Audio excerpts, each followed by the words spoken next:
Hey, what's going on, everybody? BDF44 coming at you with another video. Man, just finished a nice little workout. Switched to my bed. It's usually the opposite way for the very first time in the 5 years that I've lived here. Just got some things I want to see done differently. Did just a few things in these last 2 days just for myself, you know what I mean? To make some changes, even if they're just subtle changes necessary leading up to this big decision that I have to make in regards to my vehicle, and stressing it some, but praying about it more so today. But I didn't really come here to talk about myself, although it correlates. I think it's purposeful that I started this by saying that, because the decisions that we make ultimately lead up to the circumstances that we find ourselves in. Very young wide receiver for the Las Vegas Raiders, Henry Ruggs III, was involved in a car accident this morning in Las Vegas that cost a young lady her life. Very, very, very tragic, very, very sad stuff, man. And you know, he stayed on the scene. Of course, if you see the crash, he couldn't leave. His car was totaled and his hip is destroyed. But most importantly, he's been charged with whatever you're charged with. I don't know what the exact name of the charges are, but he's charged for what took place. And you know, it's just a decision. They said he was impaired. You know, it is being reported that he was allegedly impaired. That's a better way to describe the truth. You know, I think about decision making. You know, the very thing that I'm trying to figure out that I'm debating over is whether or not to, you know, take the money that I have wrapped up in AMC that I've been sacrificing to hold on to ultimately get my car out of the repo, because I just did not keep up with the payments for the same reason, because you know, that is what I got going on. And most of y'all know that already if you follow the situation, but the deadline is Thursday. Today is Tuesday. And yeah, I don't think I'm that much closer to a decision. I think I want to get my car back, but ultimately it's a bill that I don't know I can pay for, and I may find myself in this situation again if I don't make some personal changes that I'm not necessarily prepared to make, like going back to work, which I need to do, apparently, it seems, but I'm very much against in my spirit. But the point is just doing things that help yourself along the way, you know, making good decisions, whether they're the smaller decisions, like, you know, whether or not to get your car out the repo, or bigger decisions like being mindful of how important it is to know the power of your vehicle and know the importance of being sober behind the wheel. That's a very big one. Now, I don't drink at all. I stopped drinking in my 20s. I enjoyed my time with it, but since I've been a driver, I haven't been a drinker. So I smoked weed, and that's just as bad in some cases to some, but it's not something that has kept me from being able to keep my head on straight in short drives and long drives. It's not the right way to go. You want to stay sober either way, and that's the point. It's just so important that we understand, you know, the power of our vehicles, not necessarily you know, just saying, oh, okay, I trust myself, but also understanding that some of the things that you're relying upon may be outside of your control. Even if you feel like you're strong enough to stay on point with a few drinks, it doesn't necessarily mean that your car is operating properly. It doesn't necessarily mean that something in the road ain't gonna be slick. It doesn't necessarily mean that you're not gonna have to react to something quicker than maybe you'll be able to based on the speed that you may be choosing to drive. You know, I think about the young fella, Clark. I think his name, I don't remember what his first name was, unfortunately. Terrence has come to me. Terrence Clark, who lost his life out here. Before the draft, man. A couple months before the draft. He's supposed to be a pretty good first-round guy. You know, a bright future ahead of him. And I don't know that he was impaired, and I don't remember the details. I don't remember them saying anything about liquor at all. But I do remember that he was ultimately you know, taken from his family because of this, you know, just because he was going a little too fast. Just going a little too fast in his whip, trying to get to wherever he was going.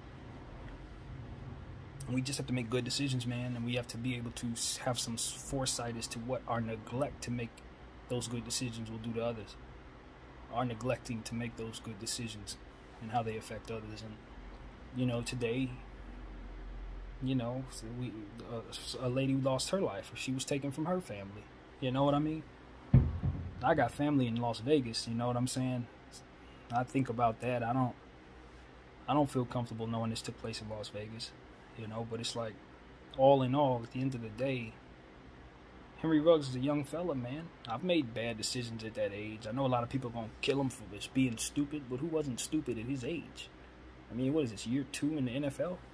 He's not that old, man. Think about a guy like Jay Williams, who was, you know, his career ended because of a bike accident, you know, that ended up messing him up. You know, it's easy to point fingers at 37 years old right now, myself, saying, oh, you should have. And I'm sure Jay would not do this at this age in his 30s. You know what I'm saying? The things that ultimately put him in that situation, he wouldn't have risked it. He would have did things differently. I think Henry Ruggs, luckily enough, he survived this. I think 10 years from now, Henry Ruggs III will not have done something like this. I'd like to think that as you get older, you grow. But the reality is, no matter how old a person is, when it comes to certain things like alcoholism, you know what I mean? People are gonna get behind the wheel, and I think that ultimately what we got to do is ask them to not continuously try to press the issue. You know, get help for your addictions first, and then try to be mindful of what it is that you're dealing with behind the wheel and how precious something like just a little too fast can be. You know what I mean? It's precious, like a few drinks. How something so subtle as maybe a few extra sips could really determine whether or not you'll be able to control your car if something goes wrong, or control that speed, or react to that thing, or avoid that thing, or whatever will happen on the road as we commute. You know what I mean? So our mindsets are important. Not, you know, texting and driving and all of those things. We know we need to do and practice so that we can give ourselves the best chance to get where we're trying to get to safely, and make sure that we don't harm others in that process. You know, a lot of people are talking about take the vax, hurry up, and you know, that is one way to protect ourselves. Another way is to also be mindful of various things, such as not drinking and driving, slowing down. And those two things are very important. Keeping that seatbelt on. You know what I mean? That kind of thing. So, you know, as I decide whether or not I want to put a car back into my possession, I have to mull over the idea of what takes place when things go wrong on the road, you know. And that's what we all have to do. It doesn't matter. That's not going to stop me from having a vehicle, no more than it ever did. But it's just the point that I'm mulling over this, and then a story like that pops up. So tragic, you know. And it, you know, I think about the comedian, man, lost his son. You know, he lost his son, and it's like several others were lost in that situation too. They weren't even in the wrong. You know, they weren't even in the wrong. They were just making a very nice, simple left turn, headed where they were going safely, and someone was speed racing and struck them. You know, ran the red light, struck him, and, you know, took Tony Baker's son, man. It's like, and the other two, his friends. It's just like, you know, I understand you want to be speed racer. You watch these movies, you see dope stuff out there in that environment. You know what I mean? It's a lot to be said for the Fast and Furious franchise and the impact that the culture has ultimately had on common people. You know, and if you live out here in LA, you know we have a strong culture of that even well before Fast and the Furious. Burbank is known for it. Other areas in North Hollywood, people are known for getting their cars together, going out there and speeding at night. So I wasn't surprised to hear about speed racing in that area, unfortunately, where all those things took place. Unfortunately, if it happened here. But, you know, all in all, we just got to be mindful of what our cars can do, man. You know, you don't intend to do those things. You just want to do what it is you want to do. You don't. If you knew for a fact that this would happen, you wouldn't obviously do it. But, you know, foresight is not 2020. I'll tell you that. We can't see what's nothing. All we know is that we put ourselves at certain risk when we do certain things, and the more neglectful we are, the higher the risk we take for ourselves and others. And the most important part is others. Be mindful of that. And what's really, when I say this, and I know that this is not my call, but what's really insensitive to think about, and what's hurtful to think about, is that a lot of times the person who's in the wrong does not lose their life. It's usually the innocent bystander who's just driving normally. They're the ones that end up losing their lives. That never sits right with me, and it's just kind of how it goes sometimes. I think I'm not here to say that Henry Ruggs was drunk. Maybe, they said he was impaired. Who knows? I'm not here to say he was alcoholic. I certainly wasn't implying that in any way. It just went along what we're talking about.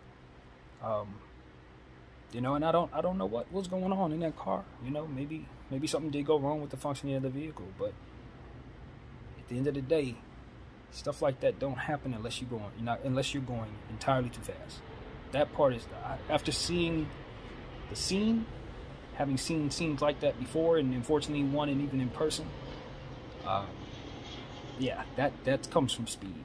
You have to be going mighty fast, and we know that young fella was in a sports car. I don't even need to tell you guys that a young wide receiver was in a sports car riding down in Vegas. So, you know what I mean? That's that. Rest in peace to whomever that is.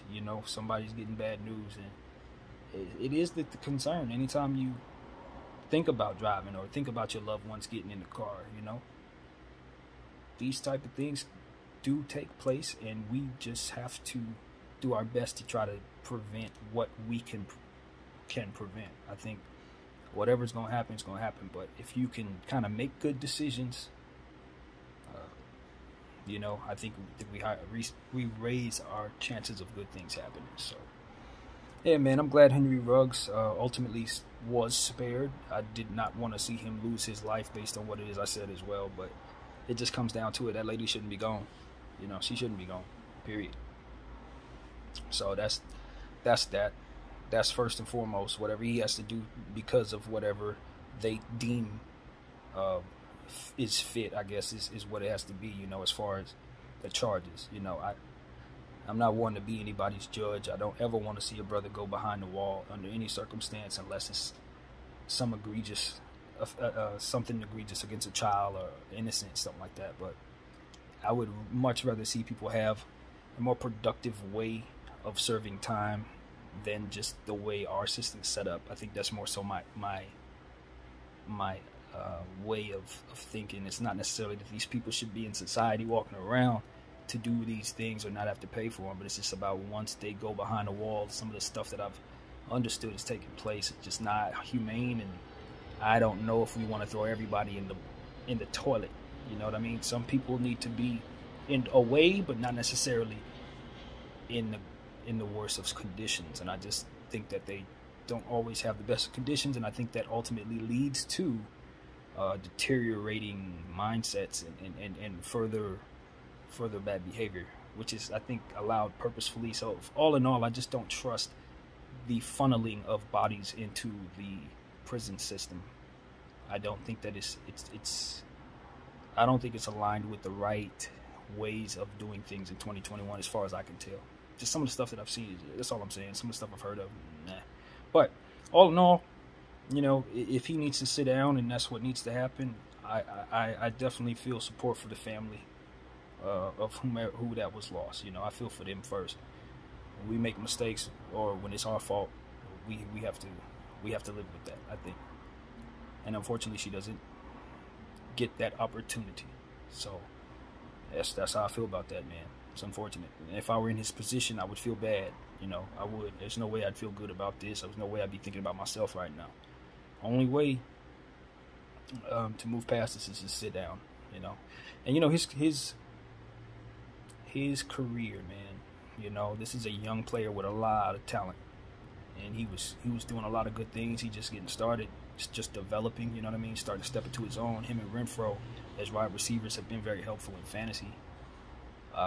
This is tough just to think about him in terms of his upside and where he could go in his career. And then now this hip, I don't know how the extent of the injury, but even so, if he is to go sit down, as I'm saying, his career is in so much jeopardy, man. It's in so much jeopardy. So that's something that requires, you know, some mercy, I suppose, prayer, if that's what you're into. So I'll be giving him that, but praying for the family more so of the victim lost. And that's what I got, man. You know, this is not a happy topic, but at the end of the day, it does align with just being mindful that what you do will cause others, whatever it will, and it will have some effects on you too long term if you survive it. So please be mindful of how we drink and drive. Try not to at all, if at all possible. And even in situations where your spirits are high, you're feeling good, or you know, I think of guys when they're in situations where they gotta rush the mother of their kids to the hospital. You know, you're speeding, you're not, you know, you're frantic. We just gotta, let's get there safely rather than get there fast. I think the most important point is getting there. That's what my grandfather says. Get there. Getting there fast is cool, but getting there safely is much cooler, man. My name is BDF44. Thank y'all for watching. I'm out.